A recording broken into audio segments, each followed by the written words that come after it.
લપેડા કરે અને પછી આપણને એમ કે કેવી લાગુ છું, હું એમ કહું મેકઅપ તું સાફ કરીને આવ, પછી આપણે નક્કી કરીએ.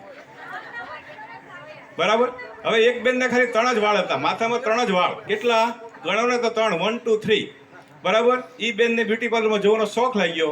ત્યાં ગયા, એ કે હાલ મસ્ત મજાના વાળ સેટ કરી દે કે. બોલે આમ જોયું,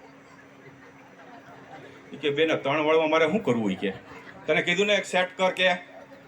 ડોળા કાઢ્યા હો, બેનો જેવા ડોળા કોઈ ન કાઢીએ કે હો. બરાબર. એટલે જ્યાં ગયા એટલે ઓલે ડોળા કાઢે એટલે ઓલો હા કરી દો કરી દો કરી દો. છે જેવું દાંતીઓ ફેરવ્યો ને 2 વાળ થઈ ગયા, એક ખરી ગયો. એટલે એને પછી બેનને કીધું બેન આ એક તો ખરી ગયો, કે હવે શું કરું? તો કે એક કામ કરે, ચોટલોની પોની લઈ દે.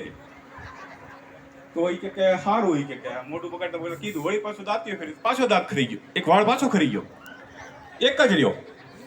તો એ વળી પાછું ઓલાને કીધું કે ભાઈ આપણે એક જ વાળ છે તમારે માથામાં, તો કે રહેવા દે ને હું છૂટા રાખી શીખે. એટલે આવું થાય. જો તમે હાસ્ય તમે મેળવવા જાઓ ને, હાસ્ય મેળવી એટલે આપણે મોટી દવા મળી જાય. બરાબર છે.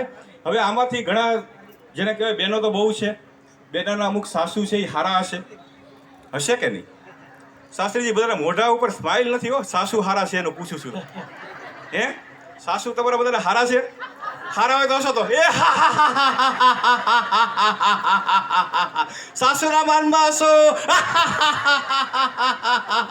કોકના સાસુ માથા ભરે છે, એના માનમાં હશો.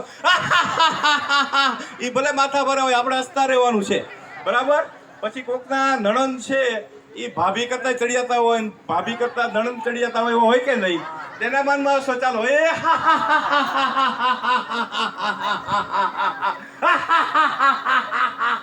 હવે હાથ લાંબા કરી કરે એકબીજા ત્યારે બાંધો બાંધો બાંધો બાંધવા બાંધવામાંથી પણ હાસ્ય મેળવો.